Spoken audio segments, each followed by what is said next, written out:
Bonjour à tous et bienvenue sur la chaîne. Avant toute chose, je tenais à m'excuser sincèrement pour mon absence ces derniers temps. Des raisons professionnelles ne me permettent pas de publier 1 à 2 vidéos tous les jours et je sais que certains d'entre vous attendaient du contenu régulièrement. J'en suis conscient et je vais faire de mon mieux pour revenir à un rythme plus soutenu. D'ailleurs, si vous souhaitez me permettre de publier des vidéos tous les jours, vous pouvez soutenir la chaîne très simplement en likant cette vidéo, en la partageant autour de vous ou même en rejoignant la chaîne en tant que membre. Chaque geste compte énormément et c'est grâce à vous que ce travail est possible. Je vous en remercie du fond du cœur. Maintenant, avant de rentrer dans le vif du sujet, je tiens à préciser quelque chose de fondamental. Ce que je fais ici, ce n'est pas vous dire quoi penser. Ce n'est pas vous orienter vers un camp ou un autre. Mon travail consiste à vous présenter des faits, des analyses, des points de vue que vous n'entendrez pas forcément dans les médias traditionnels francophones. Et c'est à vous, ensuite, de vous forger votre propre opinion. Je vous encourage d'ailleurs vivement à toujours vérifier les informations par vous-même, croiser les sources, aller lire les médias anglophones, les rapports d'instituts de recherche, les documents officiels. Ne prenez jamais une seule source pour argent comptant, y compris cette chaîne. L'esprit critique, c'est la meilleure arme contre la désinformation, d'où qu'elle vienne.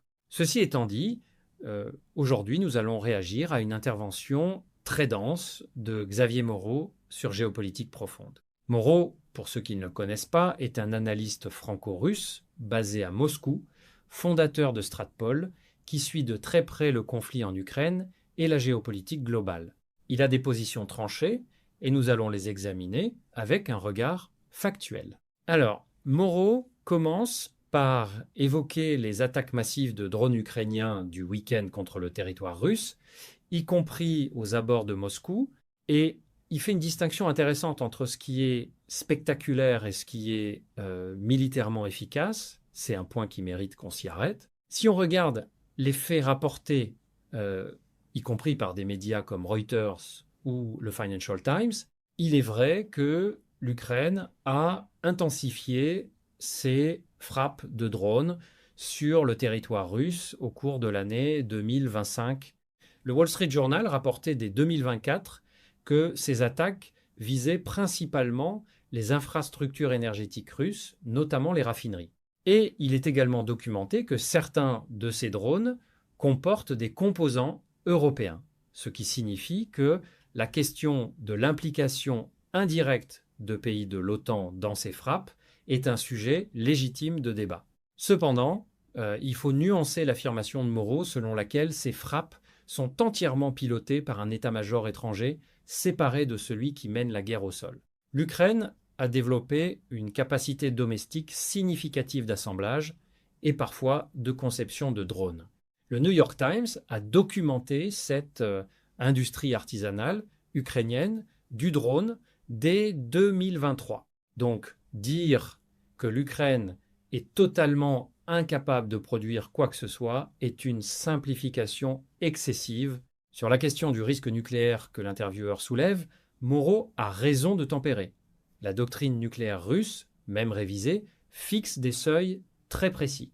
Et des attaques de drones portant 50 kg d'explosifs, aussi nombreuses soient-elles, ne constituent pas une menace existentielle pour l'État russe au sens de cette doctrine. C'est un point important pour éviter l'alarmisme inutile. Voilà pour cette introduction. On va maintenant entrer dans le cœur de l'analyse de Moreau et croyez-moi, il y a énormément de matière à discuter. J'aurais peut-être aimé qu'on débute sur, non pas comme on en parle depuis maintenant plus de 50 jours, c'est-à-dire la guerre en Moyen-Orient, mais peut-être débuter sur ce qu'il se passe à nouveau en Ukraine par rapport à la Russie. À nouveau, la Russie serait repartie à l'offensive. Vous allez pouvoir nous le confirmer ou pas. Ces attaques ce week-end combinées de drones dans la profondeur dans de multiples régions de Russie, à la fois sur des cités, sur des centres énergétiques, sur des objectifs militaires, ont été importants, beaucoup plus importants que ce qui était précédemment, c'est-à-dire qu'il y a une montée en pression de la part de l'Ukraine, proxy de l'OTAN, et moi je relisais la nouvelle doctrine de dissuasion nucléaire russe, et je me disais que ce que l'on avait vu ce week-end aurait très bien pu enclencher, alors ça n'a pas été, Dieu soit loué, le cas, mais une rétorsion, voire une rétorsion nucléaire, puisque vous aviez les éléments d'un État qui attaque la Russie sur des centres vitaux de façon massive, et dont on sait que pour procéder à cette attaque, il leur fallait, en matière de drones, la fabrication européenne de ces drones, et en matière de planification, probablement une aide d'instructeurs, peut-être, en tout cas de membres de l'OTAN ou d'instructeurs de pays comme la Grande-Bretagne ou la France. Quelle est votre réaction par rapport à ce qui s'est déroulé ce week-end ?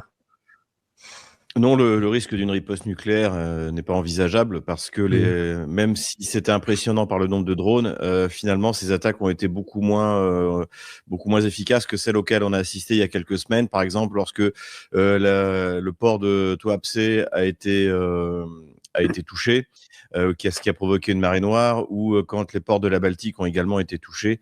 Ça a été beaucoup plus efficace. Là, c'était spectaculaire, mais parce que ça a touché la périphérie de Moscou, mais ça n'est pas été, ça a été du point de vue du résultat, en fait, ça a été beaucoup moindre de ce qu'on a vu. Donc je pense que le but de l'opération était spectaculaire. Je partage l'analyse, je suis pas le seul à le penser, je partage l'analyse que Zelensky voulait faire une diversion en espérant précisément une riposte, alors non pas nucléaire, mais une riposte sur le centre de Kiev, notamment sur le quartier Bankova, qui est le quartier du palais présidentiel, du gouvernement, de la Rada, etc., au sud de Kreshchatyk et de Maïdan. Donc je pense que c'était ça le but, parce que la situation en interne de Zelensky est très très précaire, avec l'opération anticorruption, l'opération impropre qui a été lancée par le NABU sous le contrôle du FBI. Et on parle même, mais pour l'instant c'est pas confirmé, que la femme de Zelensky pourrait être impliquée. Mais son âme damnée, Andrei Yermak, a été arrêté, il a été emprisonné, il a dû verser une caution de plus de 3 millions de dollars pour pouvoir sortir. Donc je pense que c'était ça. Effectivement, le résultat a été, moi par exemple, je revenais de Biélorussie. Donc mon avion a eu 1h30 de retard parce que l'aéroport Sheremetyevo a été ciblé à plusieurs endroits. Mais par exemple sur l'aéroport Sheremetyevo, les impacts ont été minimes. Donc effectivement, c'était impressionnant par le nombre de drones. Je pense que le but c'était de marquer les esprits. Et puis ça a été annoncé par Zelensky en réponse à la plus grosse frappe depuis le début de l'opération militaire spéciale qui avait eu lieu 3 jours avant par les Russes, qui elle en revanche a eu des véritables résultats, et surtout qui pour la première fois a attaqué de manière systématique les centres logistiques avec l'ouest de l'Ukraine, c'est-à-dire puisque l'essentiel de la logistique vient de Pologne, vient je pense maintenant également de Hongrie, Slovaquie a priori non, mais et surtout de Roumanie. Il y a notamment Rheinmetall a construit une usine en Roumanie. Il y a une base de l'OTAN qui à terme sera la plus grande d'Europe, qui doit être qui est en construction en Roumanie. La France a un contingent en Roumanie, donc c'est par là que passent beaucoup de flux d'armement, et les Russes ont tapé à cet endroit-là. Ils ont également tapé dans la ville de Kryvyi Rog, où les usines d'ArcelorMittal, par exemple, ont été transformées en usines de drones, d'assemblage de drones. L'Ukraine elle-même, comme vous le disiez, n'est incapable de produire quoi que ce soit, mais ils font de l'assemblage. Et cette usine et notamment sur les 12 locomotives qui servent à la logistique, 8 ont été détruites. Donc en fait, les Russes tapent précisément, et c'est ce que je disais, je sais plus, je crois que c'est sur Divergence politique, mais on a l'impression qu'en Russie, si vous voulez, il y a un effort de guerre centralisé. C'est-à-dire, ce qui est fait des frappes dans la profondeur a des conséquences quasi immédiates sur la ligne de front. Parce que ça ferme la logistique, ça ferme l'alimentation énergétique, parce que ça a un impact sur la production d'armement.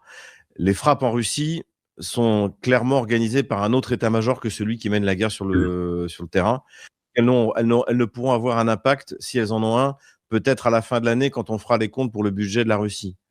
C'est-à-dire des frappes sur les exportations, les capacités d'exportation de brut. Alors une fois, il y a eu également un méthanier qui a été, bon ça c'était les Anglais au large de Malte, qui a été détruit. Donc c'est des frappes qui sont là dans l'espoir que ça va baisser les ressources économiques de la Russie. Mais c'est pas des frappes qui vont avoir une conséquence sur la production d'armement, sur la logistique russe. Je pense que l'OTAN, plus précisément l'Angleterre, n'en est pas capable. Il n'y a pas de coordination. Et que finalement, ils se disent, bon, bah, les Ukrainiens ont perdu la guerre, l'OTAN a perdu la guerre, donc on va utiliser le temps qui nous reste pour détruire au maximum dans la profondeur du territoire russe et essayer de toucher le centre de Moscou. Je crois ce à quoi on a assisté, c'est aussi pour ça que c'est un échec, c'est-à-dire c'est l'idée qu'on va enfin pouvoir envoyer un drone avec une charge de 50 kilos d'explosifs taper quelque part dans le centre de Moscou, c'est-à-dire plus au centre que d'où j'habite, vous voyez. Donc je pense que c'est ça l'idée. Et pour l'instant, c'est un échec. Voilà. Donc, c'était plus impressionnant qu'efficace, ce à quoi on a assisté la nuit de samedi à dimanche. Il y a eu des frappes beaucoup plus efficaces ukrainiennes. Encore une fois, je l'ai dit, et c'est les frappes qui touchent les infrastructures d'exportation de gaz, de pétrole, mais qui posent aujourd'hui un problème aussi. Je pense aussi, c'est pour ça qu'on n'a plus vraiment de grosses frappes, c'est qu'il y a eu plusieurs choses. Déjà, dans le sud de la Russie, donc autour de Novorossiysk, il y a toute une partie des tankers qui appartiennent à Chevron, Exxon et au Kazakhstan. Puisqu'il y a un pipeline qui récupère le pétrole kazakh, qui est exploité en commun avec des sociétés américaines et qui est envoyé par la mer Noire jusqu'au détroit du Bosphore. Or, à plusieurs reprises, les Anglais ont frappé des intérêts américains. Et les Américains se sont plaints auprès du proxy kievin en disant qu'il faut arrêter. Et surtout, il y a eu cette décision fort habile de la Russie. Depuis le 1er mai, le pétrole kazakh ne peut plus emprunter l'oléoduc Druzhba, qui passe par la Biélorussie et qui va jusqu'en Allemagne. Et une partie de l'oléoduc qui va vers l'Ukraine, celui-là est fermé. Enfin, maintenant, il est réouvert, donc il va vers la Hongrie et la Slovaquie, et une autre qui passe par la Biélorussie et qui va jusqu'en Allemagne. Et donc, l'Allemagne n'achète plus de pétrole russe depuis 2022, mais achète du pétrole kazakh. Le pétrole kazakh traverse la Russie et va... et normalement passer par cet oléoduc. Or, la Russie a dit, nous, on veut toujours bien, on accepte d'évacuer le pétrole kazakh, mais si les Allemands veulent l'acheter, il faut l'acheter par nos ports. Donc, les ports de la Baltique et les ports de la mer Noire. Donc, c'est-à-dire qu'aujourd'hui, l'approvisionnement en pétrole de l'Allemagne dépend des ports russes. Et je pense aussi, c'est pour ça qu'on assiste à une diminution des frappes sur ces infrastructures pétrolières. Mais encore une fois, les frappes auxquelles on a assisté il y a quelques semaines sur ces infrastructures ont été beaucoup plus significatives que ce à quoi on a assisté entre samedi et dimanche. Bien, oui. Donc pour revenir, c'est que effectivement ce qu'espérait Zelensky, je pense, c'est une frappe non pas nucléaire, mais une frappe significative parce que les Russes en ont assez de la retenue de Vladimir Poutine dans ses réponses. Notamment quelqu'un comme Vladimir Solovyov, il l'a dit clairement, il a dit pour que le moral des Russes remonte, il faudrait raser le quartier gouvernemental à Kiev. En gros, c'est ça. Bon. Mais de ce que je connais de Vladimir Poutine, c'est un homme qui gagne le sang-froid, qui ne le fera pas pour différentes raisons. Déjà parce que ça ne changerait absolument rien sur la conduite de la guerre. Ça ferait du bien au moral russe, mais finalement, il se mettrait sans doute à dos des pays qui le soutiennent, comme la Chine, qui n'aimerait pas ce genre de débordement. Et surtout, Kiev est une ville russe. Le grand-père de Piotr Tolstoï était maire de Kiev, ou son arrière-grand-père, je ne sais plus. Donc, c'est une ville russe, c'est une ville qui parle, qui parle majoritairement russe. Il y a eu une enquête qui a été faite par un média ukrainien. 71% des Kieviens parlent russe. 30% sont capables de parler ukrainien, et sur ces 30%, il n'y en a que 3 qui le parlent correctement. Tous les autres parlent un dialecte, le surgique, etc. Donc, au contraire, ce que montre Poutine vis-à-vis de la population ukrainienne, c'est que lui, il est capable de se retenir, il est capable de se contenir, alors qu'il pourrait. La Russie a les moyens, sans utiliser une arme nucléaire, de rayer Kiev de la surface de la Terre. Vous comprenez, de massivement tout détruire. La Russie pourrait même... Mais les Russes, déjà, une partie des Russes, finalement, ne l'accepteraient pas. Sur le coup, ça soulagerait une frappe, mais après, si c'est de raser complètement la ville, les Russes ne l'accepteraient pas. C'est une ville russe, Kiev. Et ce qui est intéressant aussi, c'est que, par exemple, la Russie pourrait raser Lvov, pourrait couvrir Lvov de missiles. Et Lvov, c'est le cœur du bandérisme, c'est une partie de la Russe kievienne. Mais finalement, depuis 800 ans, elle a suivi un destin complètement différent. Les Polonais ont créé une religion.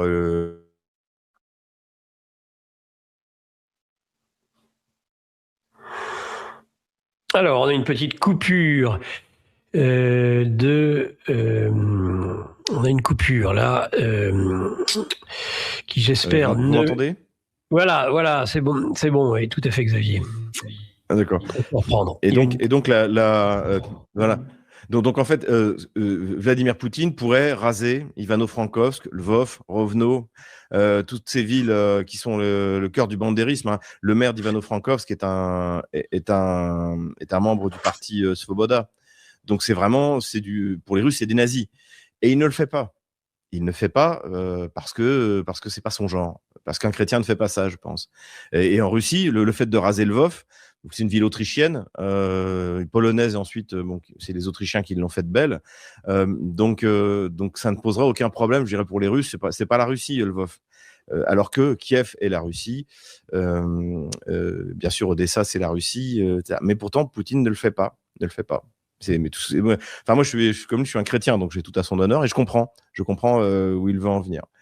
Et même si c'est vrai, il y en a qui réclament ça les soulagerait. Des crises d'hystérie de temps en temps dans les médias et sur les réseaux sociaux russes qui réclament du sang. Je comprends que Vladimir Poutine ne veuille pas le faire. Mais ils réclament peut-être aussi, Xavier, parce qu'ils en ont marre de cette guerre. Ils aimeraient qu'elle se termine et qu'ils pensent qu'en frappant plus dur, plus fort, ça n'arrêtera pas la guerre. Ça ira plus vite. Non. Oui, mais c'est ce qu'ils doivent penser. C'est une conception.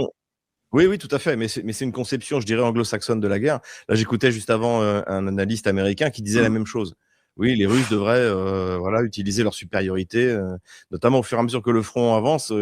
Bientôt, par exemple, une ville comme Kharkov sera à la merci des bombes planantes russes, qui en plus maintenant, avec des boosters, peuvent aller jusqu'à 120 km. Mais Kharkov, c'est une ville russe.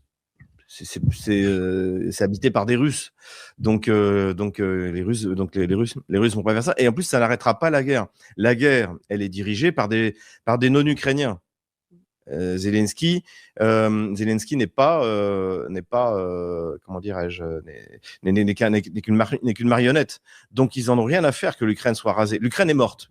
L'Ukraine en tant qu'État, en tant que nation, ça n'a jamais existé. Mais ils ont tué l'Ukraine. Les Occidentaux, en forçant Zelensky à continuer la guerre en 2022, ont tué l'Ukraine.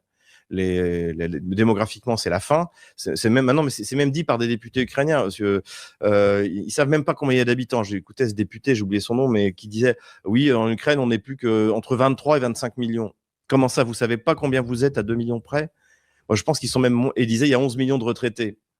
11 millions de retraités, le reste, c'est des gens qui ne veulent pas se battre pour l'Ukraine. Donc le pays est mort.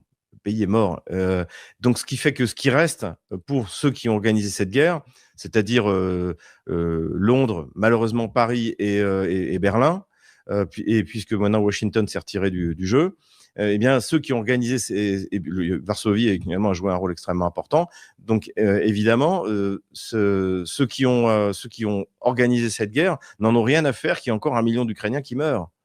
Que tout le réseau électrique soit dévasté, que l'Ukraine soit morte comme pays. Voilà. Et donc c'est pour ça que bombarder Kiev, ça ferait du bien, peut-être, mais ça ne ferait pas gagner la guerre. Ça ne la ferait pas avancer la fin de la guerre d'une minute. Voilà. Ce qui fera avancer la fin de la guerre d'une minute, c'est l'avancée de l'armée russe sur le terrain, on va pouvoir en parler, c'est l'action de ce qu'on est en train de voir, a priori, de l'administration Trump contre Zelensky, contre son entourage, pour lui mettre la pression pour qu'il retire ses troupes du Donbass, pour que soit respecté l'accord d'Anchorage. Ça fait bientôt 1 an qu'il y a eu cet accord, et pour l'instant, les États-Unis n'ont toujours pas rempli leurs obligations, c'est-à-dire faire sortir les troupes otano-kieviennes de ce qui reste du Donbass, sous contrôle kievien. Voilà, ça c'est des choses qui vont amener à la fin de la guerre. Et que j'espère toujours que la fin des combats aura lieu cet automne.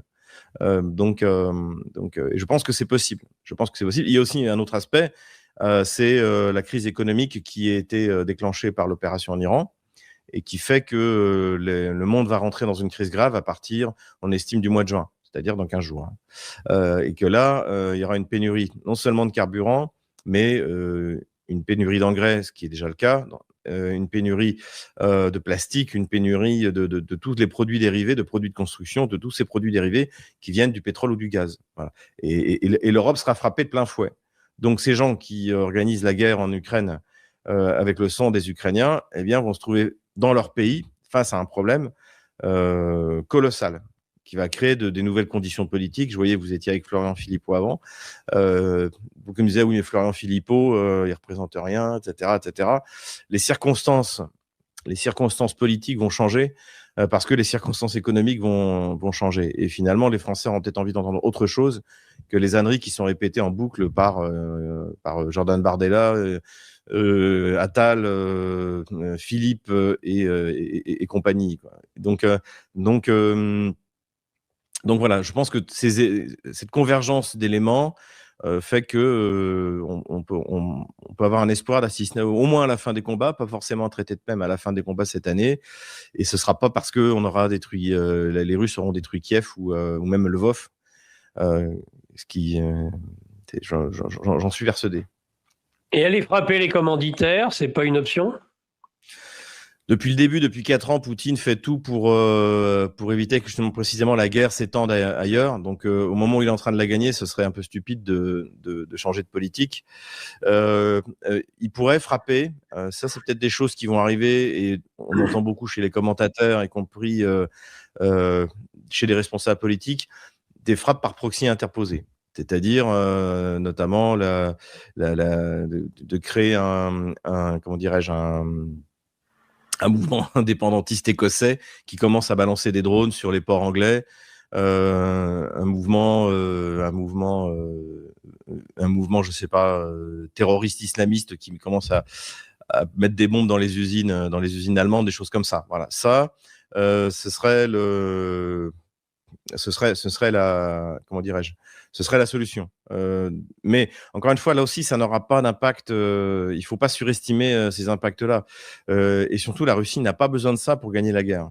La Russie a besoin de gagner la guerre sur le terrain, comme elle est en train de le faire aujourd'hui, et à côté de ça, une convergence d'événements qui peuvent accélérer les choses. Par exemple, quand j'ai fait mon pronostic en 2025, je ne savais pas que Donald Trump commettrait l'erreur d'attaquer l'Iran.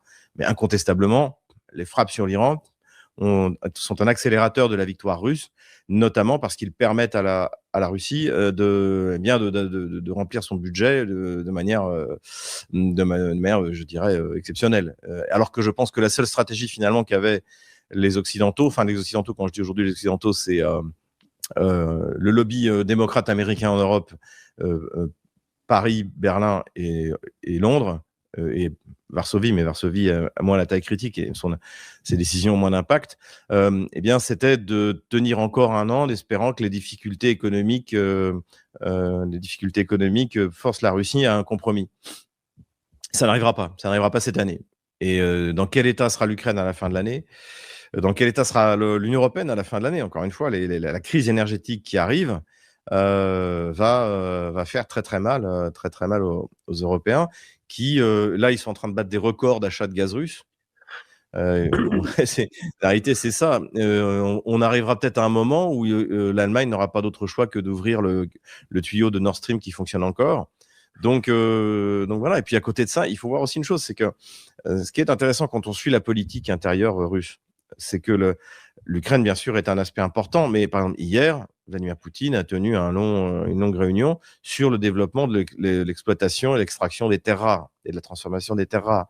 Donc, il y a toujours comment dirais-je, une politique sur le long terme. Les infrastructures, les grands travaux sont toujours en cours. Le pont sur la Lena continue à être construit. Je vois les infrastructures à Moscou, alors que je pensais qu'on avait atteint la perfection. Ça s'améliore encore. Juste à côté de moi, ils sont en train de construire une bretelle pour désengorger, parce qu'il y a beaucoup d'embouteillages. Ça construit malgré les taux d'intérêt stupides de la Banque centrale, ça continue à construire de partout. Donc voilà, c'est aussi une raison pour laquelle la Russie prend son temps, c'est que Vladimir Poutine n'a pas l'intention de passer à l'économie de guerre, contrairement à ce qu'on raconte. Ce qu'il veut, c'est que tous les grands projets nationaux continuent. Et il faut se rendre compte que la Russie fait la guerre contre l'OTAN, parce que c'est ça la réalité. Les seuls soldats dont dispose réellement l'OTAN, ce sont les Ukrainiens. Donc l'OTAN a mis toutes ses ressources. Les Européens ont mis maintenant toutes leurs ressources. L'Amérique s'est retirée, mais déjà, les stocks étaient... Il faut reconstituer les stocks de toute manière. Mais la Russie ne dépense que 6% de budget de la défense, de son PIB, pour faire la guerre à l'OTAN. Donc c'est remarquable. C'est remarquable de puissance. C'est-à-dire qu'il y a une optimisation de la capacité russe qui est remarquable. Alors qu'en face, c'est pléthorique. Et cette alliance qu'on croyait si puissante, en fait, est en train de se faire damer le pion par la seule puissance russe. Qui boxe avec une main dans la poche, quoi. C'est vraiment, c'est impressionnant. On remercie Christian Roll pour son don de 5 €, super autocollant. Eh ben, dites donc, quelle générosité ce matin. Mon cher Xavier, vous parliez donc d'avancées russes sur le terrain. Quelle est la situation militaire actuellement ? Alors, on peut estimer que depuis 3 semaines, l'offensive de printemps a réellement commencé. Puisque en fait on était avant dans une phase intermédiaire où le climat, au sens propre du terme, n'était pas favorable. Déjà, c'était très humide. Donc c'est le moment du dégel. Il y a la fameuse Rasputitsa, et il se trouve que la ligne de front cet hiver, il n'y avait pas de combat dans des grandes agglomérations, puisque en hiver vous pouvez continuer à combattre si vous êtes dans ces régions-là, si vous êtes dans une grande agglomération, par exemple. Mais les Russes avaient déjà pris Pakrovsk avant l'hiver, donc finalement il y avait plus. Vous regardez la ligne de front, elle ne parcourt plus de grandes agglomérations, et il n'y avait pas tellement d'endroits où il pouvait y avoir des avancées significatives. D'autant plus que les Russes ont maintenant comme tactique d'encercler de manière opérative les zones qu'elle veut prendre, en détruisant tout ce qui est logistique. C'est ce qu'elle fait, donc c'est pour ça aussi que ça prend plus de temps. Mais donc il y avait plus de grande avancée, mais la Russie a continué à avancer, contrairement à ce qu'on m'a raconté dans les médias français, notamment se basant sur l'ASW, donc l'institut de Victoria Nuland. En fait, c'est son beau-frère, je crois, Kagan, qui le dirige. Ce qui était intéressant aussi, d'ailleurs, je voyais sur Twitter, le général Kempf a annoncé qu'il cessait de suivre l'ASW, l'Institute of Study of War, parce qu'il était plus fiable. Et moi, c'était pareil, je suivais il y a encore un an, c'était un site ukrainien qui était Deep State. Aujourd'hui, plus personne ne suit Deep State, c'est pas sérieux. Donc en fait, la Russie a continué, quoi qu'il arrive, à avancer, petitement, mais elle a continué à avancer. Mais là, depuis 3 semaines, elle avance réellement. Et notamment, ces derniers... c'est un signe, c'est que quand je tourne ma carte à moi toutes les semaines, le jeudi, et je la publie le vendredi. Et depuis 3 semaines, quand je la publie le vendredi, elle est déjà plus à jour. Parce que les Russes, en 24 heures, ont avancé, ont pris une autre localité. Ça, c'est ce que je voyais il y a un an, pareil, quand les Russes ont commencé leur offensive de printemps. Donc, la Russie avance, et visiblement, le but de l'armée russe, c'est de mettre en place l'offensive d'été. C'est-à-dire de prendre des positions de base d'assaut qui vont lui permettre de frapper. Je pense que l'axe d'effort principal, c'est toujours le Donbass, parce que si les Russes réussissent à prendre le Donbass ou à encercler de manière opérative Slavansk-Kramatorsk, ça forcera Zelensky à retirer ses troupes, sauf à moins qu'elles se fassent détruire. Et donc, ça pourrait être considéré comme un accomplissement de l'accord d'Anchorage. Et donc, la Russie peut accorder une trêve sur la ligne de front puisqu'ils auront récupéré le Donbass. Donc, l'objectif 2022 aurait été atteint et commencer les négociations pour récupérer le reste de Kherson et de Zaporozhye, exiger les changements constitutionnels en Ukraine. Je pense que ça va être au centre des exigences russes, c'est-à-dire un pays décentralisé, ce qui fait que toutes les villes russes, les régions russes, comme Odessa, Nikolaïev, Kharkov, Dniepropetrovsk, voteront librement pour des pouvoirs locaux qui seront pro-russes. Voilà. Donc, je pense que c'est ça. Donc, il y a un effort principal qui est sur Donetsk, il y a un effort secondaire qui est sur Dniepropetrovsk. Et à côté de ça, vous avez également l'armée russe qui avance tranquillement dans le nord, dans la région de Kharkov. Les avances sont là. Le ministère de la Défense a annoncé la prise de Borovaya, donc c'est au sud de Kupiansk. J'ai même moi été surpris, mais a priori les premières vidéos arrivent. Alors pas forcément que la ville soit totalement sous contrôle, mais ce qui est clair, c'est que les Russes y ont pénétré. Ça veut dire qu'il y a eu un véritable bond de plusieurs kilomètres vers le sud. Donc, et surtout, pareil, le ministère de la Défense a annoncé que la ville de Krasny Liman était contrôlée à 85%. Ça reste à vérifier. Mais ce qui est clair, c'est que les Russes ont franchi la rivière Donetsk et ils sont déjà aux portes de Slaviansk. Donc, ils sont en train d'encercler ce bloc Slaviansk-Kramatorsk. Ils ont quasiment pris la ville de Konstantinovka au sud. Ils avancent très vite. Enfin, par rapport au rythme de l'opération militaire spéciale depuis, on va dire, novembre 2022, la Russie avance vite. Et surtout, on observe une grande sérénité du côté des autoritaristes, à commencer par Poutine, qui a quand même dit texto que c'était bientôt terminé. Donc, oui, c'est ce qu'il dit. Poutine, c'est pas Macron. Donc, s'il le dit, c'est qu'il est au courant de choses que nous ne connaissons pas. Et, comme quoi, par exemple donc, je pense qu'il y a une opération qui est prévue cet été sur la ligne de front qui devrait, encore une fois, si elle réussit, ça on n'en sait rien, aboutir à la libération complète du Donbass. Alors, on entre maintenant dans la partie la plus dense de cette intervention de Xavier Moreau, et il y a vraiment beaucoup de choses à décortiquer. Commençons par ce qu'il dit sur la stratégie de Zelensky. Moreau avance que l'attaque massive de drones du week-end était en réalité une tentative de diversion motivée par les difficultés internes du président ukrainien. Il évoque notamment une opération anticorruption lancée par le NABU, ce qui signifie le Bureau national anticorruption ukrainien sous contrôle du FBI, et mentionne l'arrestation d'Andrei Yermak, le chef de cabinet de Zelensky. Sur ce point, il faut être précis. Il est effectivement documenté que l'administration Trump a exercé des pressions considérables sur Kiev en matière de lutte anticorruption.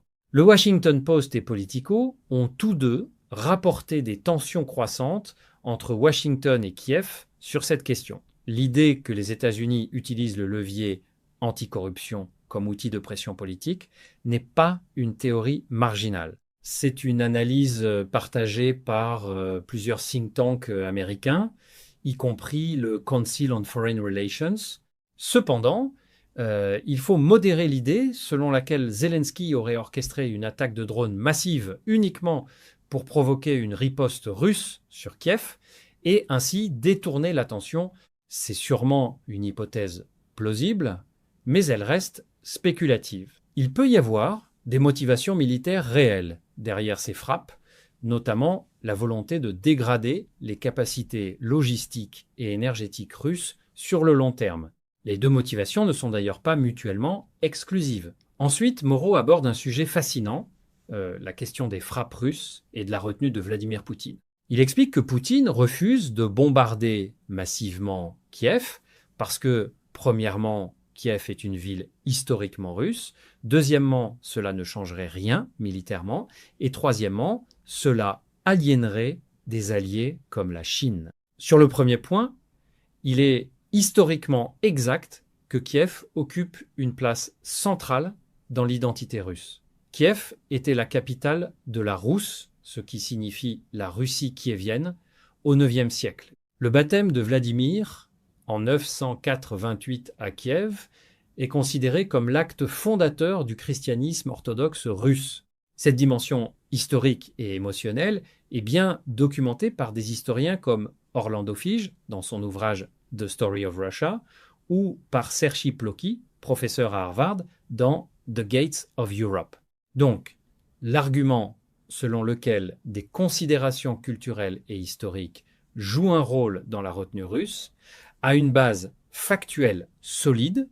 Sur le deuxième point, l'inefficacité militaire de bombardements massifs sur des centres urbains, l'histoire donne raison à cette analyse. Le Blitz allemand sur Londres en 1940 et 1941 n'a pas brisé la volonté britannique. Au contraire, il a renforcé la détermination du peuple anglais.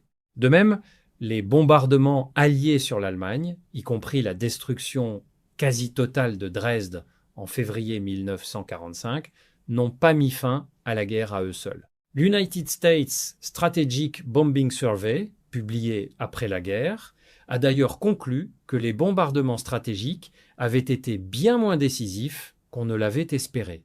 Plus récemment, les bombardements israéliens massifs sur Gaza n'ont pas éliminé le Hamas en tant qu'organisation. Donc, l'idée que raser une ville ne fait pas gagner une guerre est historiquement et stratégiquement fondée. Maintenant, Moreau fait une distinction intéressante entre Kiev et Lvov. Il dit que Lvov n'est pas russe, que c'est une ville autrichienne puis polonaise, et que les Russes pourraient théoriquement la raser sans ressentir le même attachement émotionnel.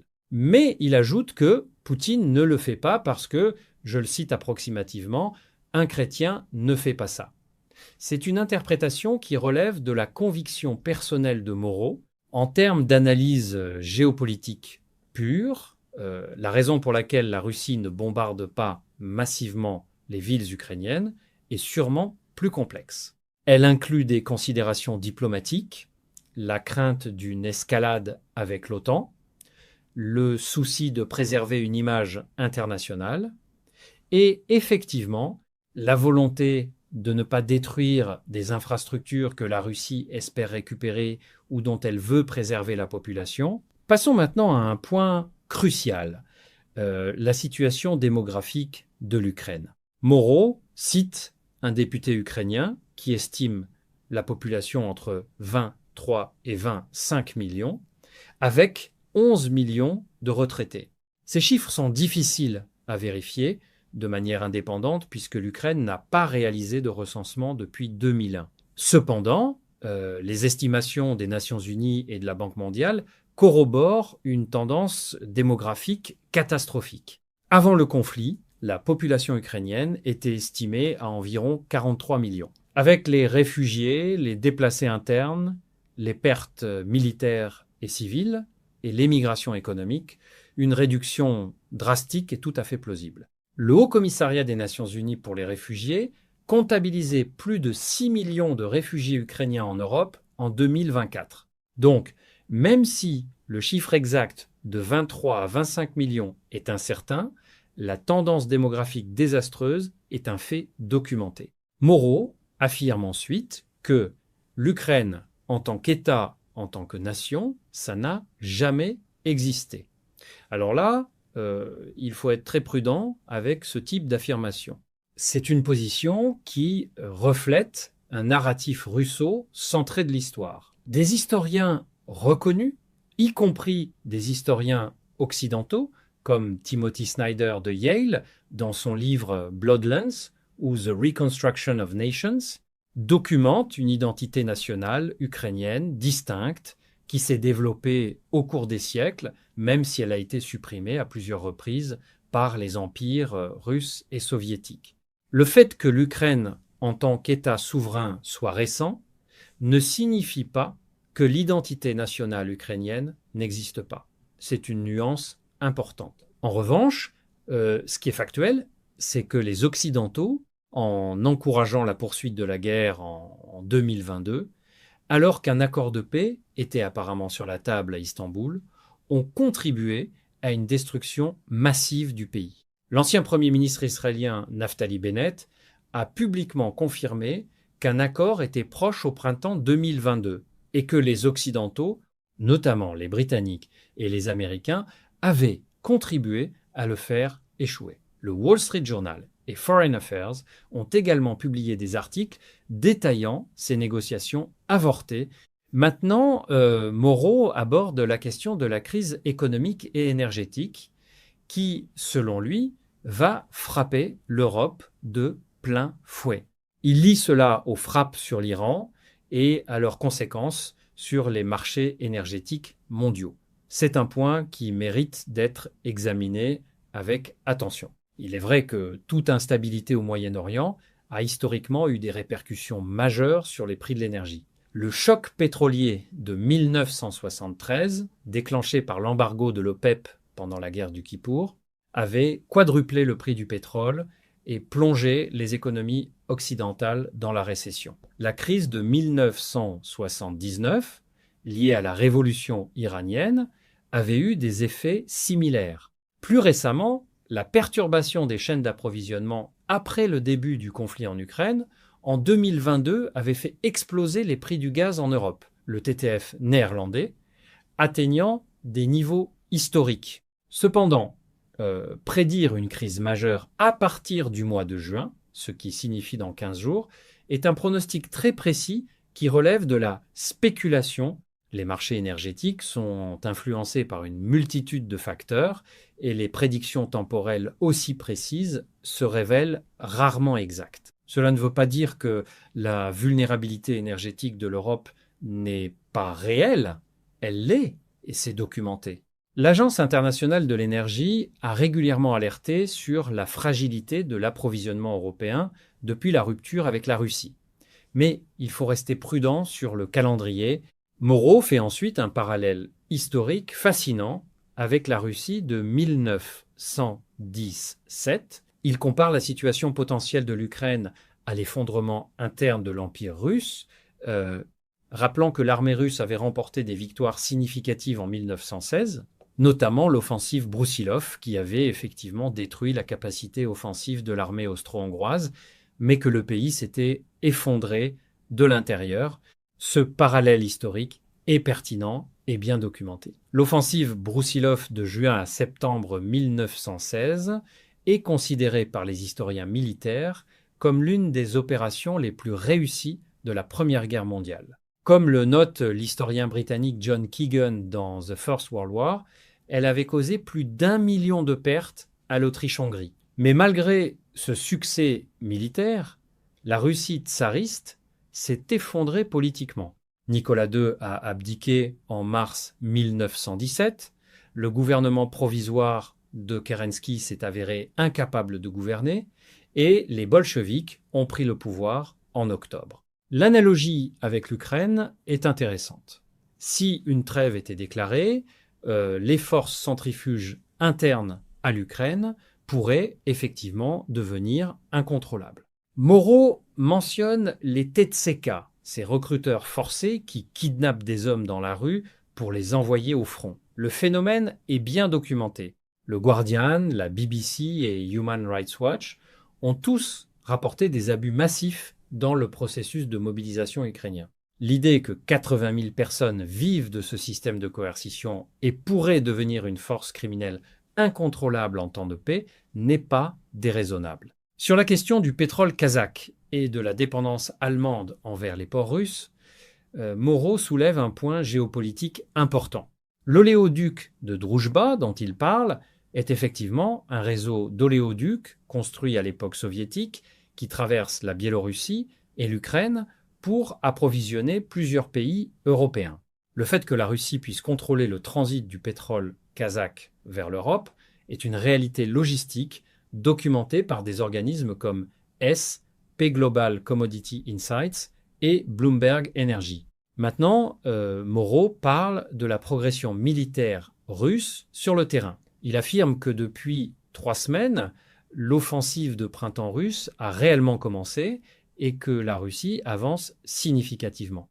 Il mentionne la prise de Borovaya au sud de Kupiansk et le contrôle à 85% de Krasnoliman. Ces informations sont à vérifier avec prudence.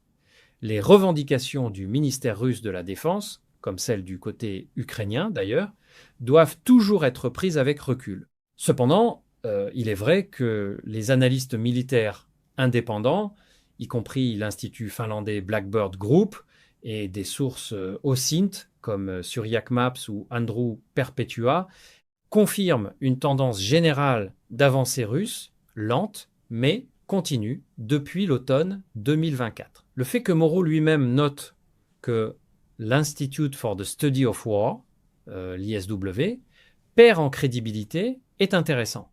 Même le général français Kempf, qu'il cite, aurait pris ses distances avec cet institut. Cela illustre la difficulté d'obtenir des informations fiables dans ce conflit. Moreau évoque aussi le fait que la Russie ne consacre que 6% de son PIB à la défense pour mener cette guerre. Selon les données du CIPRI, l'Institut international de recherche sur la paix de Stockholm, la Russie a effectivement augmenté ses dépenses militaires, mais reste bien en deçà d'une véritable économie de guerre. Le FMI estimait les dépenses militaires russes à environ 6% du PIB en 2024, ce qui est élevé par rapport au temps de paix, mais reste gérable pour une économie de la taille de la Russie.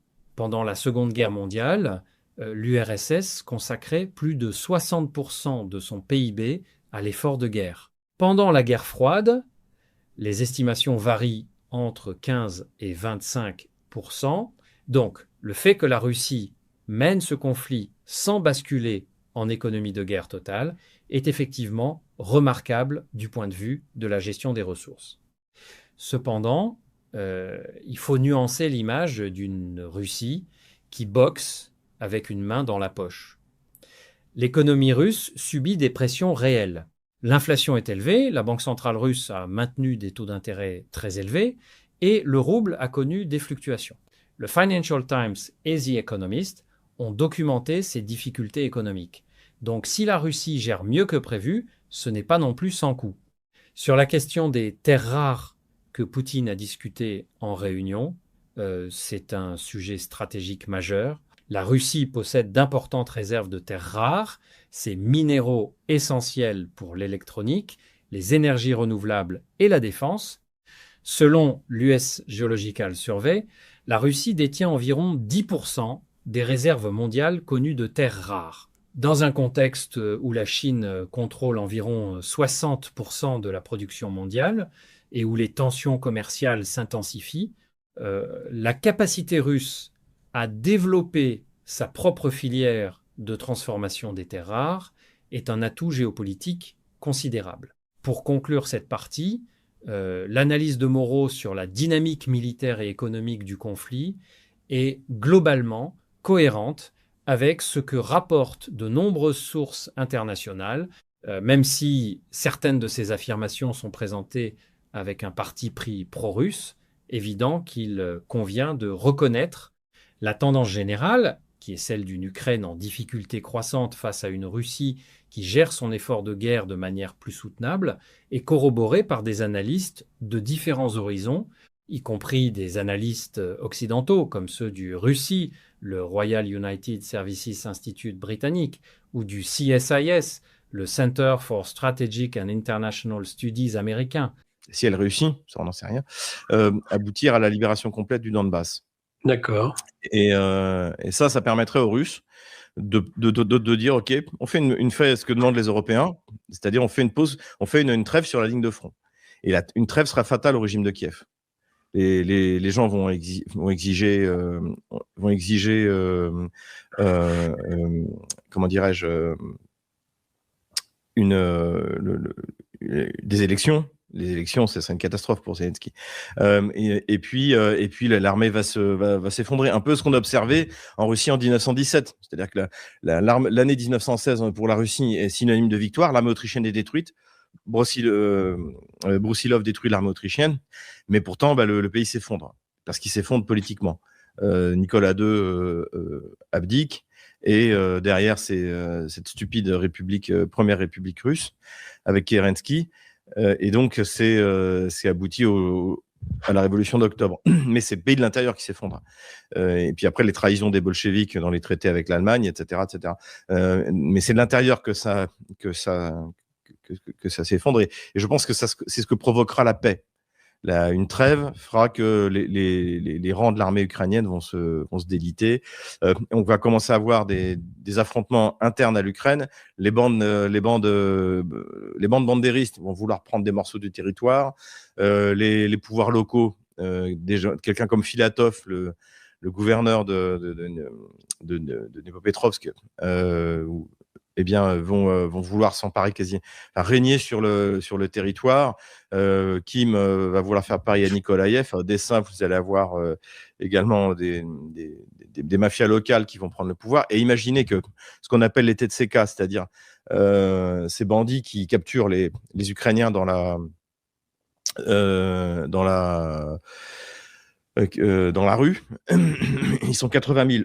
Ils vivent depuis maintenant 3 ans en kidnappant les gens, donc soit en les livrant au bureau de mobilisation, soit en les kidnappant et en demandant de l'argent pour pas être mobilisés. Voilà. Vous avez 80 000 personnes qui vivent de ça. Et ben, je peux vous dire que même quand la guerre sera terminée, ils continueront à kidnapper les gens, à les rançonner. Zelensky et l'OTAN ont mis en place une mafia monstrueuse en Ukraine. Et c'est ça, en fait, ça va être l'anarchie. Et cette mafia, elle va exploser si jamais il y a une trêve. Donc voilà, je pense que c'est la stratégie russe pour cette année. Est-ce que ça va marcher ? J'espère que oui. Et je pense qu'il y a toujours un espoir que les combats s'arrêtent en 2026, à l'automne. Après la campagne d'été, mais tout va dépendre de la réussite de la campagne d'été. Mais encore une fois, on sent chez les responsables russes, à commencer par Vladimir Poutine, une certaine sérénité, qui moi-même m'a surpris. Je dois le dire, je suis pas aussi serein que ça. Mais la victoire russe reste toujours inéluctable, c'est une certitude. Une question de super chat pour vous, Xavier. Bonjour, Monsieur Moreau. Donc, on remercie pour le don de JLF 2 fois. Donc, question pour Xavier. Bonjour, Monsieur Moreau. Ne voulez-vous pas vous présenter à l'élection présidentielle en France pour dégager tous ces guignols? Force et honneur à vous. Écoutez, je me présente déjà aux élections consulaires, donc c'est l'équivalent des élections municipales pour les Français de Russie et Biélorussie, et les résultats, le vote final aura lieu le 31 mai. Donc on va commencer par ça. Ça approche. Oui. J'étais à Minsk samedi pour rencontrer les Français de Biélorussie. C'était d'ailleurs, ça s'est très bien passé. La ville est de mieux en mieux d'ailleurs. La dernière fois que j'étais, c'était en 2021. Ça s'est encore bien amélioré. Et les Français là-bas sont nombreux, très accueillants, nombreux. Ils suivent ce qu'on fait. Ils sont bien, quoi. Donc je suis très très motivé. Et puis une fois que j'aurai été élu, si je suis élu, si j'ai réussi à transformer ma popularité sur les réseaux en électorat, ce qui n'est pas toujours, c'était un peu la déception de l'excellent François Asselineau, c'est ce qu'il disait, c'est-à-dire que les gens le soutiennent. Moi, j'ai pris un café un jour avec François Asselineau après avoir donné une interview chez Tocsin. Et il y a des gens venaient le saluer, le remercier, etc. Mais en fait, ils n'avaient pas voté pour lui. Ils votaient pour Marine Le Pen. Et ça, c'est le grand malheur. Donc voilà. Donc si j'ai réussi moi cette transformation de ma popularité sur les réseaux sociaux en électorat, eh bien je serai élu conseiller consulaire. Et après, si je trouve $1 million, pourquoi pas les présidentielles. Mais je plaisante. Mais non, c'est ma rentrée en politique française. Si je suis élu, ce sera ma rentrée en politique française. Et là, effectivement, participer à d'autres élections, c'est quelque chose qui devient tout à fait possible. Il faudra y réfléchir. Là, j'étais très content de voir que vous aviez reçu Florian Philippot juste avant moi. Et si jamais je suis en septembre en France, j'irai peut-être faire un tour à Arras pour participer à ça. Surtout qu'en plus, je suis le débiteur de Philippe de Villiers. C'est le seul sur les grands médias qui a pris ma défense. Donc, Ouais. donc voilà. Et puis, alors il faut que je sois honnête, mais c'est des gens qui ont moins d'impact. Il y a également 3 élus du RN, dont Thierry Mariani, qui m'ont soutenu. Voilà. Donc, mais celui pour lequel ça a le plus d'impact, parce que j'en entends encore parler aujourd'hui, c'est Philippe de Villiers. Donc je remercie. Même si je ne partage pas ses positions sur Israël, je tiens à le dire. Voilà. Ouais. Donc on peut comprendre. Alors, donc vous avez bon espoir alors pour ces élections consulaires. Écoutez, je vends pas la peau de l'ours avant de l'avoir tué. Pour l'instant, j'ai fait 2 meetings. J'en ferai encore un à Saint-Pétersbourg samedi. Ça a très bien fonctionné. Je crois que on fait une belle campagne avec mon équipe, avec Alexis Tarade. Mais est-ce que ça va concrètement se transformer en vote? Je l'espère. Mais je préfère pas vendre la peau de l'ours avant de l'avoir tué. C'est combien d'électeurs potentiels? Il y a 2400 électeurs à Moscou, 2450 inscrits sur les listes à Moscou, 360 à Saint-Pétersbourg, 171 à Minsk et 40 à Yekaterinbourg. Voilà. Donc voilà, c'est un gros bourg. C'est ça qui est drôle, c'est que c'est un territoire immense puisque c'est la Russie, Biélorussie, et il y a même des Français jusqu'à Vladivostok. Mais finalement, on est en gros 3000 inscrits sur les listes. Voilà. Vous parliez en effet des sanctions que vous aviez eu à déplorer de la part de l'Union européenne. Et j'ai vu que vous aviez réagi aussi à la proposition de loi Retailleau au Sénat, tendant à finalement généraliser ce que vous craigniez d'ailleurs, et vous l'aviez dit. Mais j'avais dit que j'étais un test. J'étais un test. Et finalement, le test a fonctionné parce qu'encore une fois, à part ceux que j'ai cités, donc 3 élus du RN plus Philippe de Villiers, personne n'a réagi. Florian Philippot aussi, pardon. Mais je veux dire, donc sur les grands partis, il y a 3 représentants qui sont pas les plus importants qui ont réagi. Il y a parmi les personnages médiatiques, il y a Philippe de Villiers.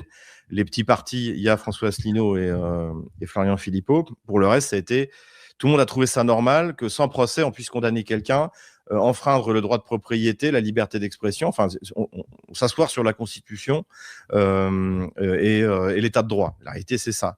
Et ce qu'a fait le régime d'Emmanuel Macron, donc avec ce règlement de novembre 2024, c'était qu'il prenait au moins la peine de passer par l'Union européenne pour que ce soit pas l'État français qui décide en direct. Finalement, l'idée, c'est on fait signer les sanctions par Kaja Kallas. Et puis, la direction générale du Trésor les fait appliquer. C'était ça. Et si après, si vous contournez les sanctions, vous risquez 5 ans de prison pour contournement de sanctions. Donc, c'était ça l'idée. Et je vois défiler les commentaires. Y a-t-il un risque que je sois arrêté en France? J'en sais rien. Ah oui, voilà. Et le problème, c'est ça. C'est-à-dire qu'il faut que les Français se rendent compte qu'ils vivent dans un pays où, lorsque vous n'avez enfreint aucune loi, vous n'avez jamais été condamné, vous n'avez jamais comparu devant un tribunal. Je n'ai jamais comparu devant un tribunal. Et en fait, vous pouvez être arrêté. C'est ça ce que les Français doivent comprendre. Et mon combat, c'est ça, d'ailleurs. Mon premier combat en tant qu'élu, en tant que mon entrée en politique, c'est le rétablissement de l'état de droit. Et en plus, à côté de ça, il continue. Je vois là, il y avait Madame Pivet, la présidente du Parlement français, qui continue à donner des leçons aux Sénégalais parce qu'ils ont pris une loi contre les homosexuels, alors qu'elle est elle-même une autorité dans un pays qui est une dictature. C'est une réalité. La France est une dictature. Le diktat, c'est-à-dire qu'une décision est prise sans tribunal, sans possibilité de recours, sans rien.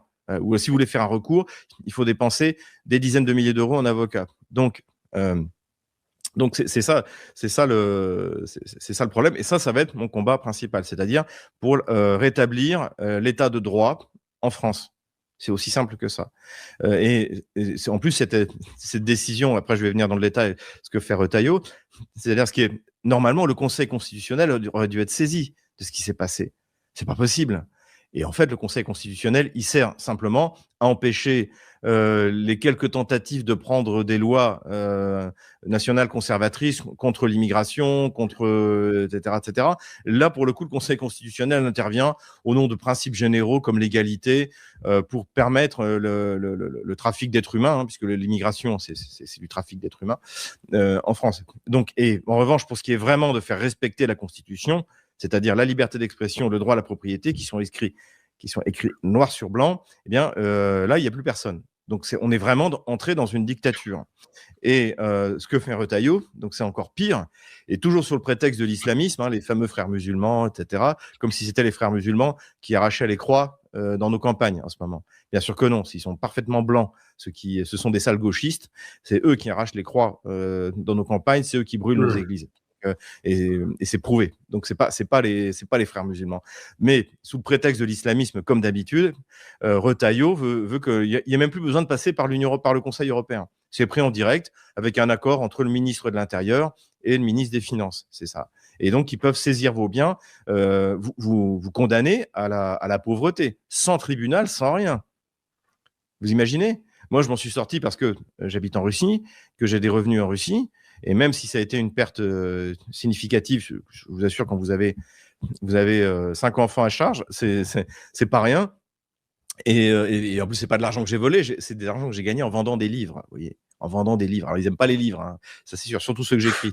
Mais ce que je veux dire, c'est que le but, c'est que cette dictature, il faut vraiment appeler un chat un chat, c'est une tyrannie, c'est une dictature, c'est de faire peur aux gens en France parce ils vont avoir peur d'être mis à la rue. Et quand à l'époque soviétique, on envoyait les gens en goulag, c'était aussi une décision administrative. Et donc, en fait, on est vraiment la France, et l'Union européenne en général, mais la France en particulier, parce qu'en plus, malheureusement, je pense que c'est nous qui donnons le ton au niveau de la répression. Malheureusement, après la Révolution française, finalement, on inspire tous les totalitarismes de la planète. Hitler s'inspire de Robespierre dans Mein Kampf et de Danton. Il regrette que ce soit le chancelier Stresemann qui soit arrivé au pouvoir. Et si d'ici au moins on avait eu Robespierre et Danton, Lénine a de la Révolution française plein la bouche quand il trouve Dzerzhinsky, le Polonais fondateur de la Tchéka.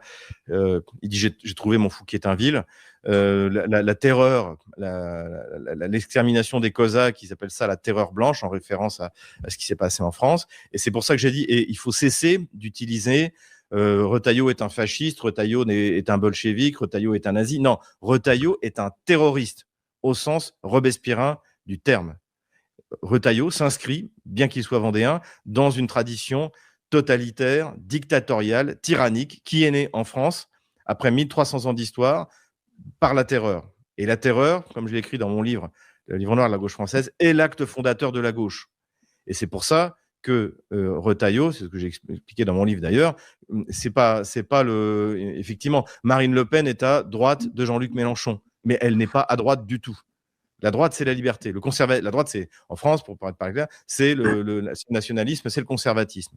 Marine Le Pen n'est pas conservateur. Elle est militante pro-avortement. Elle a mis l'avortement dans la Constitution. Elle nous a entraînés dans la guerre, comme Brissot en avril 1792, contre la Russie. Jordan Bardella fait pareil. Donc tout ça, c'est l'idéologie de gauche.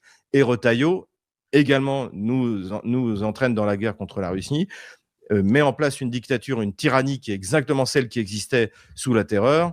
Ce que fait Retailleau, ça nous rappelle, il n'y a pas besoin. Encore une fois, pourquoi parler de fascisme ? Le fascisme, c'est un phénomène typiquement italien qui est d'ailleurs lié à la construction de l'État italien, le Risorgimento. Donc, il faut un État fort parce que l'indépendance de l'Italie et surtout sa construction en tant qu'État ne va pas de soi. Il y a des forces centrifuges. Donc, je dirais le fascisme, du point de vue de l'histoire italienne, se justifie.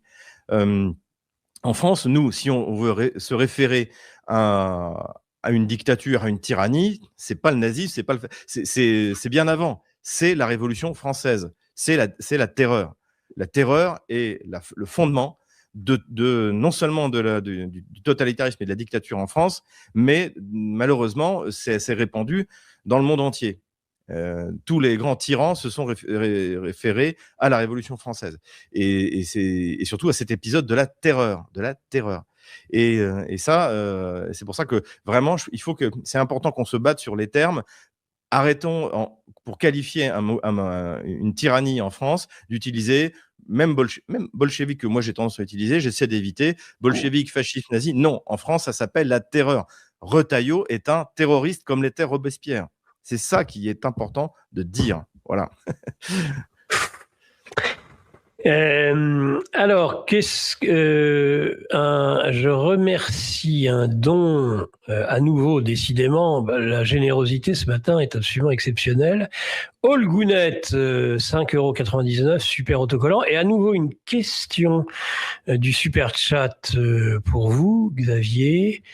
On pouvait en parler en effet à ce moment-là, je voulais que l'on parle un petit peu de la visite de Poutine en Chine à partir d'aujourd'hui, mais la question du super chat, c'est la visite de Trump en Chine. Vous en pensez quoi? Nous demande JLF. Question du super chat. Je plaisantais parce que j'ai bien aimé que si Xi Jinping cite Thucydide. Je suis persuadé que Trump ne sait pas qui est Thucydide. Mais ce que j'ai regretté, c'est qu'il lui a pas parlé des guerres du Péloponnèse, parce que je pense que Trump aurait tout de suite dit, mais j'ai mis fin à la guerre du Péloponnèse. Donc évidemment, c'est l'acte de la domination de la Chine. Mais d'une domination, je dirais, douce, parce que finalement, Xi Jinping n'a pas menacé. Il a dit que l'économie chinoise serait de plus en plus ouverte. En plus, Donald Trump est venu avec tous ses hommes d'affaires. Donc, Xi Jinping, tout en montrant à quel point il était capable de respecter un interlocuteur qui est le chef de la deuxième puissance mondiale, hein, la Chine, depuis 2017, en parité de pouvoir d'achat, est largement l'économie dominante. Alors les Américains ont encore une flotte qui peut-être est supérieure à celle avec leur nombre de porte-avions, supérieure à celle de la Chine, mais je pense que c'est le seul endroit où ils sont encore dominants. Mais ce qui est intéressant, donc cette référence à Thucydide, c'est-à-dire que la Chine montre qu'elle ne veut pas dominer, elle s'intéresse pas d'avoir la première place dans le monde. C'est pas ça qui l'intéresse. La Chine, ce qu'elle veut, c'est faire du commerce. Voilà. Et donc j'ai trouvé le comportement de Xi Jinping exemplaire. Et c'est aussi intéressant le fait qu'il cite Thucydide, c'est que finalement, quand on parle de choc des civilisations, je me suis senti infiniment plus proche de Xi Jinping que de Donald Trump, qui s'est conduit comme un goujat, en plus, qui regarde les notes comme s'il parlait chinois de Xi Jinping, et puis avec son aéropage d'homme d'affaires, c'était voilà, je me suis senti chinois bien plus qu'américain à cette occasion-là. À mon avis, ce qui est important, c'est Taïwan. Là-dessus, autant Xi Jinping a été très ouvert sur tout. D'ailleurs, ça aboutit à une autorisation du côté pour comment il s'appelle, Nvidia, de vendre de nouveau des microprocesseurs, même si c'est pas aussi critique que ça a pu l'être il y a quelques années, des ventes de Boeing, etc. C'est surtout le message qui est envoyé à Trump sur Taïwan. Et ça, je pense que c'est important et qu'il faut remettre ça dans une perspective des élections à l'intérieur du Parti communiste chinois de l'année prochaine, puisque Xi Jinping avait obtenu un changement de la Constitution pour pouvoir se représenter. À l'origine, c'était 2 mandats. Il en est à son 3e et il va sans doute en faire un 4e. Mais le changement de Constitution était lié au fait que ça devait avancer sur Taïwan. Et finalement, ça n'a pas tellement avancé. Donc aujourd'hui, ça veut dire que... Et donc c'est pour ça que la fermeté de Pékin sur Taïwan est aussi liée à ce qui va se passer en 2027 au niveau de l'élection à l'intérieur du Parti communiste. Et donc, et aussi, on peut s'attendre à une pression du côté de Pékin pour que le rapprochement, une coopération comme elle a pu avoir lieu d'ailleurs il y a quelques années entre Taïwan et la Chine continentale, eh bien se mette en place. Pour moi, c'est ce que je retiens. L'aspect le plus important, c'est Taïwan. Et puis, malgré tout, il y a aussi quelque chose qui m'a frappé, c'est-à-dire que Trump respecte Xi Jinping, Trump respecte Poutine, et il traite les Européens comme des chiens. Et les Européens acceptent ça. La manière dont Trump s'est comporté avec Xi Jinping, comme la manière dont il s'est comporté en Courage avec Poutine, ça n'a rien à voir avec les humiliations qu'il a fait subir et qu'il continue à faire subir aux Européens. Et c'est là où on aimerait quand même avoir chef d'État en France qui soit capable de tenir tête à comment dire, à cette personnalité dérangeante qu'est Trump, dirons-nous. Tout à fait. Alors la visite de Poutine maintenant qui débute aujourd'hui, quel en est le sens juste après justement Trump? C'est une visite qui s'inscrit dans la série des nombreuses visites. Poutine et Xi Jinping ont le même âge, ou plus ou moins 72-73 ans. Ouais. Ils ont le même âge. Ils sont assez semblables. Ce sont des gens qui ont un très grand contrôle d'eux-mêmes. Et surtout, ils s'entendent très bien. On avait eu ce moment un peu volé à l'époque il y a 2-3 ans. Xi Jinping s'était rendu en Russie et il y a eu cette conversation où l'un avait dit à l'autre nous allons créer quelque chose qui n'a pas été créé depuis un siècle. Donc ils sont vraiment en train de préparer et de structurer le monde multipolaire post-occidental, post-américain. Et c'est ça qui est en train de se passer. Et ce qui va être intéressant, c'est de voir aussi la manière dont Vladimir Poutine va être reçu. A priori, il sera reçu en personne par le ministre des Affaires étrangères, ce qui n'a pas été le cas de Donald Trump, même s'il a été accueilli avec l'arrivée de Donald Trump était quand même quelque chose de...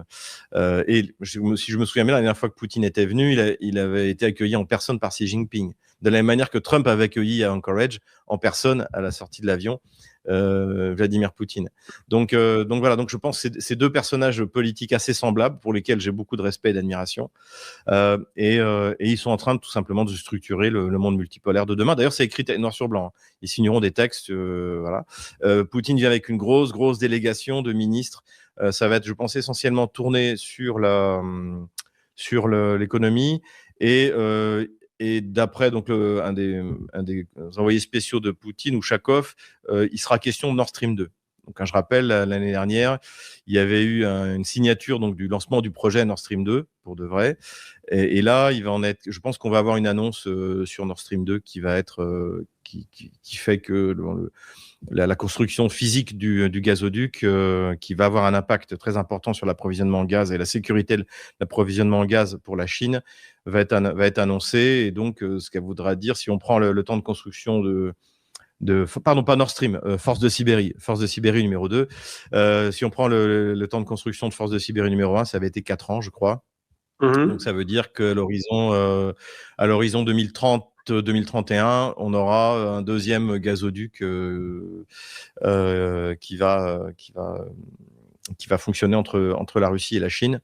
Donc, sécurisation de la clientèle chinoise, sécurisation de l'approvisionnement pour la Chine. Voilà. Pendant que nous, on est en train de se tirer les balles dans le genou, dans le pied, à longueur de journée. La Russie, elle, avance. Avec la Chine, voilà ce qu'on peut dire. Très très bien. Écoutez, il va être 9h. Xavier, on a déjà passé pas loin d'1 heure ensemble. Est-ce qu'il y a un sujet dont vous avez encore envie de parler ou une conclusion globale de tout ce que nous venons de dire Non, ceux qui sont sur les listes électorales de Russie et de Biélorussie, l'élection donc par Internet, c'est du 22 au 26 et en présentiel le 31 mai. Voilà, donc allez voter pour moi. Ça signifiera le lancement de ma carrière politique. Voilà. Bon, ça ne veut pas dire que si je ne suis pas élu, je ne ferai pas quelque chose, mais non, là, on a besoin de marquer le coup. Et surtout, c'est une manière de répondre évidemment aux sanctions. Voilà, je requiers le suffrage universel face à la tyrannie. Eh ben voilà, Xavier Moreau entre dans la cour justement de ceux qui demandent le suffrage des Français, en l'occurrence des Français de l'étranger de cette belle région qui est large, vaste, immense d'ailleurs et qui en nombre, et c'est ça qui est quand même vraiment triste, j'ai envie de dire, c'est le faible nombre d'électeurs, c'est-à-dire que c'est vraiment une zone qui a été totalement désertée depuis au moins 2020. 2022, pardon, par la France. Mais en tout cas, il en reste, et ce sont les plus vaillants probablement, et je pense que ils vous apporteront leur suffrage, et on espère bien. On a et une on belle croise les doigts. communauté. Voilà, on a une Voilà. belle communauté, que ce soit en Biélorussie ou en Russie, on a une belle communauté française. Très active, très travailleuse. Dès que vous êtes dans un système qui vous encourage à travailler, c'est ce que je disais souvent, c'est-à-dire vous arrivez au pouvoir en France, vous faites les réformes de Poutine en 2000, mais on sera la première économie européenne, tout le monde va venir se battre pour venir s'installer en France. Mais pour ça, il faut mettre fin au socialisme. Et ça, il faut du courage. Il faut du courage. Eh oui, il y a cette gauche que vous avez pu voir, la gauche caviar, qui en France, c'est vraiment. Vous avez vu les magnifiques tapis rouges du festival de Cannes. Non, mais c'est important. On a eu cet épisode-là juste après le rapport sur l'audiovisuel public de l'excellent député à l'oncle. Oui. Parce que dans mon bouquin, j'explique ce que c'est que la gauche bourgeoise. J'explique que la gauche française, je parle bien de la gauche française, n'a jamais rien eu de populaire. Le 4 août, c'est pas l'abolition des privilèges, c'est le transfert des privilèges, et que là, on est au maximum. C'est-à-dire, on est sur un modèle d'ailleurs soviétique où, bien sûr, vous avez une bourgeoisie, mais c'est une bourgeoisie d'État, et donc qui est prêt alors pas à mourir, mais à tuer pour le système. Parce qu'en fait, tous ces gens-là qu'on voit, Najat Belkacem, sur le marché du travail, ne trouveraient pas d'emploi à plus de 1 200 € par mois. Il faut bien se rendre compte. Qu'est-ce que représenterait un Jordan Bardella sur le marché de l'emploi? Ces gens-là ne savent rien faire, comme dit d'ailleurs Louis de Funès dans La Grande Vadrouille, dans la Folie des Grandeurs. Non. Je suis ministre, je ne sais rien faire. Et en fait, mais tout système tient sur le fait que ces gens-là qui ne savent rien faire ont des salaires, des conditions qui sont absolument incroyablement au-dessus de leur capacité. Et tout le système tient là-dessus. C'est la kakistocratie. Et c'est ça qu'il faut chasser, qu'il faut détruire. Au travail. Au travail, voilà. Magnifique slogan.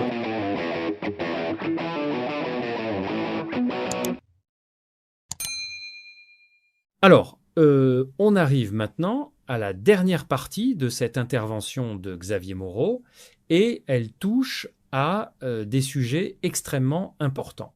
La politique intérieure française, les sanctions européennes, l'état de droit, la visite de Poutine en Chine et la dynamique du monde multipolaire. C'est dense et il y a beaucoup à dire. Commençons par ce qui est sûrement le passage le plus passionné de Moreau dans cette émission, sa dénonciation des sanctions dont il fait personnellement l'objet et de la proposition de loi Retailleau au Sénat. Moreau affirme avoir été sanctionné par l'Union européenne sans procès, sans condamnation judiciaire, et que ces biens ont été gelés par une simple décision administrative. Il dit que la France est devenue une dictature, où les libertés fondamentales, notamment la liberté d'expression et le droit de propriété, sont bafoués. Alors, il faut être rigoureux ici. Le mécanisme de sanctions européennes fonctionne effectivement par voie de règlement du Conseil de l'Union européenne, ce qui signifie que ce n'est pas un tribunal qui décide de l'inscription d'une personne sur une liste de sanctions. C'est une décision politique prise par les États membres. La Cour de justice de l'Union européenne, la CJUE, a reconnu à plusieurs reprises que les personnes inscrites sur les listes de sanctions disposent d'un droit de recours, mais ce recours est coûteux et long. Le tribunal de l'Union européenne a d'ailleurs annulé des sanctions dans plusieurs cas où la motivation était insuffisante, comme dans l'affaire Caddy contre Conseil en 2008, qui a fait jurisprudence. Donc, la critique de Moreau sur l'absence de procès préalable à des mesures qui affectent directement les droits fondamentaux n'est pas infondée du point de vue juridique. C'est un débat légitime qui existe au sein même des institutions européennes, et parmi les juristes spécialisés en droit européen, le professeur Takis Tridimas de l'University College London a écrit extensivement sur les tensions entre les régimes de sanctions et les droits fondamentaux. Cependant, il faut tempérer fortement le terme de dictature que Moreau utilise pour qualifier la France. Une dictature se caractérise par l'absence totale de liberté politique, l'impossibilité de contester les décisions du pouvoir, l'absence d'élections libres et la répression systématique de toute opposition. La France, malgré ses imperfections démocratiques indéniables, conserve des institutions qui permettent la contestation, des tribunaux indépendants, une presse libre, bien que souvent concentrée, et des élections régulières. Utiliser le mot dictature pour décrire la France, même si on peut comprendre la colère de quelqu'un qui se sent injustement traité, relève de l'hyperbole et risque de décrédibiliser des critiques par ailleurs légitimes. Ce qui est plus pertinent, c'est la notion d'érosion de l'état de droit. Et sur ce point, Moreau n'est pas le seul à tirer la sonnette d'alarme. Le défenseur des droits en France a régulièrement pointé des atteintes aux libertés fondamentales, notamment dans le contexte des manifestations des Gilets jaunes et des mesures d'état d'urgence. Amnesty International et Human Rights Watch ont documenté des cas de violences policières et de restrictions disproportionnées des libertés en France. Le Conseil de l'Europe a également émis des réserves sur certaines pratiques françaises. Donc, sans aller jusqu'au terme de dictature, il est factuel que la France connaît une tendance préoccupante en matière de liberté civile. Sur la proposition de loi Retailleau, Moreau dénonce un mécanisme qui permettrait au ministre de l'Intérieur et au ministre des Finances de geler les biens de citoyens sans passer par un tribunal, sous prétexte de lutte contre l'islamisme. C'est un sujet qui mérite une attention particulière. L'histoire nous enseigne que les lois d'exception, initialement justifiées par une menace spécifique, finissent souvent par être utilisées de manière bien plus large que prévu. Le Patriot Act américain, adopté après le 11 septembre 2001, en est l'exemple le plus connu. Initialement conçu pour lutter contre le terrorisme, il a été utilisé pour surveiller des journalistes, des militants écologistes, des mouvements sociaux. Edward Snowden a révélé en 2013 l'ampleur de la surveillance de masse rendue possible par cette législation. En France, l'état d'urgence déclaré après les attentats de novembre 2015 a été prolongé à plusieurs reprises, puis intégré en partie dans le droit commun par la loi SILT de 2017. Des mesures qui devaient être temporaires et exceptionnelles sont devenues permanentes. Donc, la crainte de Moreau que des lois anti-islamisme soient utilisées contre d'autres catégories de citoyens n'est pas paranoïaque. C'est un schéma historiquement documenté.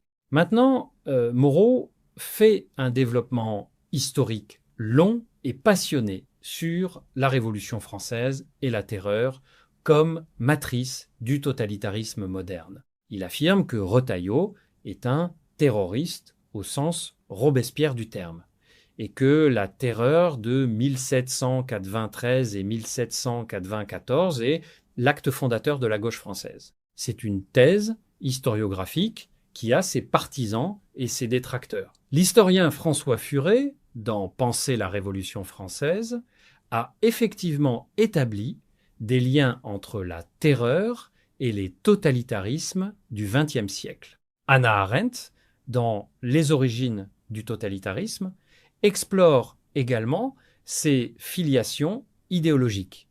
Et il est vrai que Lénine avait une admiration documentée pour les Jacobins. Léon Trotsky a explicitement comparé les bolcheviks aux Jacobins dans ses écrits. Cependant, il faut nuancer. L'affirmation selon laquelle Hitler se serait inspiré de Robespierre et Danton dans Mein Kampf est une simplification. Hitler mentionne effectivement la Révolution française dans Mein Kampf, mais ses influences principales sont ailleurs, le darwinisme social, l'antisémitisme européen, le pangermanisme. Réduire le fascisme et le nazisme à une filiation directe avec la terreur est historiquement contestable. Ce qui est plus juste, c'est de dire que la terreur a inauguré un modèle de gouvernement par la peur et l'élimination systématique des opposants qui a été repris sous des formes différentes par divers régimes autoritaires. Et l'affirmation de Moro selon laquelle le fascisme italien se justifie du point de vue de l'histoire italienne est une formulation qui mérite d'être fortement nuancée.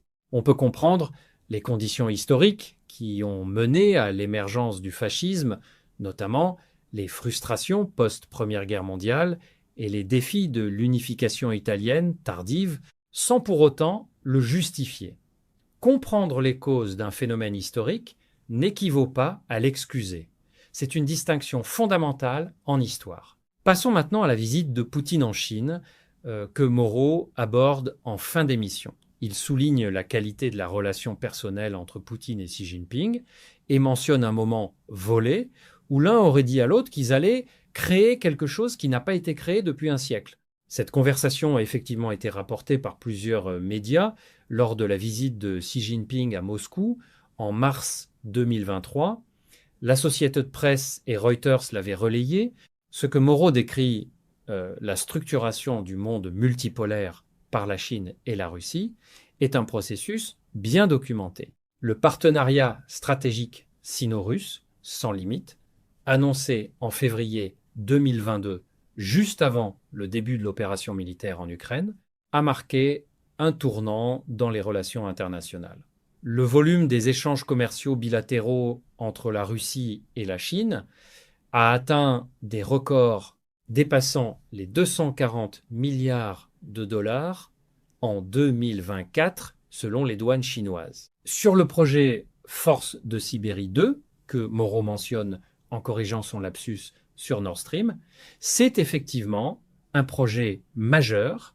Ce gazoduc, qui devrait traverser la Mongolie pour acheminer du gaz russe vers la Chine, aurait une capacité de 50 milliards de mètres cubes par an.